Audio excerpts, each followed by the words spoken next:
Swimming and diving team has qualified many student athletes for the NCAA championships to be held in Indianapolis beginning March 10th. Tom Cleary talked to head coach Andy Boyce regarding his team's prospects.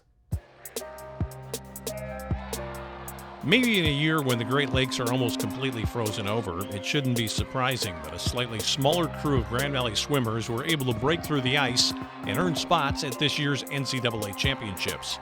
A total of 15 Lakers, 8 of them divers, are getting set for next week's event and are hoping to maximize Grand Valley's point-scoring ability at Indianapolis. Well, we have a lot of relays that are just on the outside looking in, and that costs us a couple people to qualify for the national championships.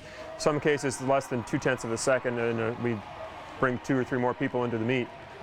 We did qualify the men's 400 medley relay, and we got some good individuals in too. And we have 8 divers going, the most we've ever taken to the national championships. So it should be a great squad, and we're looking for some amazing things here in the next few weeks. As it did last year, Grand Valley's women's squad will depend heavily on its depth in diving, as the GLIAC's top performer, Taylor Wierzinski, leads the charge. The junior from Walker was the conference diver of the year and has a real chance to improve upon her 2013 performance when she had top 6 finishes at the Nationals on both 1 and 3 meter boards.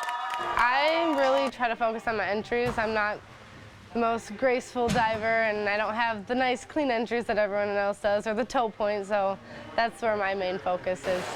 Well, you know, Taylor's been a top 8 qualifier the last few years here at the national championships, going into her junior year here.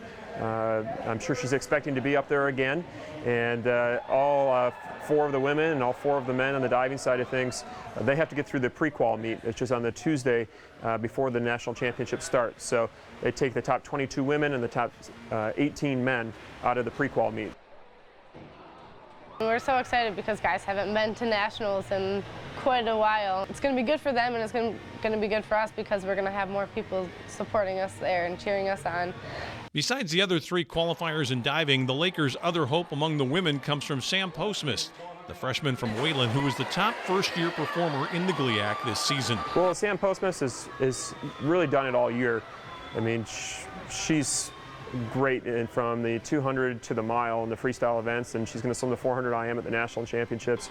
She's been to big meets before, so I don't really feel like the NCAAs is going to be too tough for her to relax and go out there and compete well. You know, almost any weekend we could put her up to the block and she'd go lifetime best, and that's just Sam.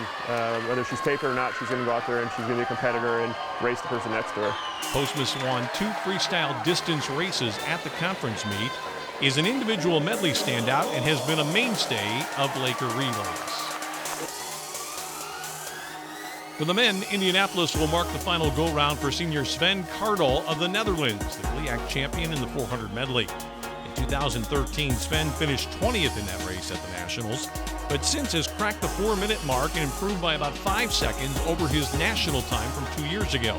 His coach says this year's national meet is an appropriate send-off for his Dutch swimmer, who's also been a standout in the backstroke and butterfly in Allendale. Yeah, Sven, he's been to nationals all 4 years. This is his 4th time going, and you know, he can do almost anything for us. He does the individual medley, the butterfly, and the backstroke. His specialties are more of longer type races where he goes the 200 fly, the 200 back, the 400 IM. He qualified for the NCAA championships in the 400 IM. That was his best event. And then he'll be able to swim the 200 IM, the 200 butterfly, and the 200 backstroke. So he's not a rookie. He's been there and done that in all those races at the national championships, and just continues to get better and better. Having a lot of variety helps me in events like the 400 IM and the 200 IM, which, because I do most of it, are my specialty. So it helps me stand out in those events rather than being good at, for instance, just 100 fly or just 100 back, 100 free. So I think it helps me there, that being able to swim everything. Some of Kardal's international teammates at Grand Valley helped the Lakers earn a comprehensive victory at the GLIAC meet, but it was a year that saw the Laker men, like many of their female counterparts, fall just short of national meet qualifying times. Still, Kardal will be part of a group of 5 additional swimmers and 4 divers who are hoping to be point getters at Indy. This year, I think top 8 could be a possibility.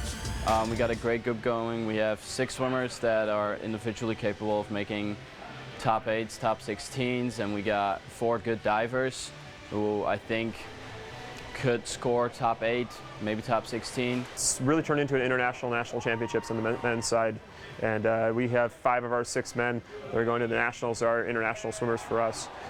So it's exciting to see what our relays can do, and individually we have a couple shots at maybe having a national champion this year on the men's side. And in diving, you know, Taylor's got a shot at maybe bringing home the national title there as well. The national meet begins in a week, and Grand Valley athletes will be gearing for March 10th when the preliminaries will be held. Boyce believes both Postmus and Wierzinski can be important figures at the Nationals and thinks the men can register another top 10 finish if they can squeeze into a few finals.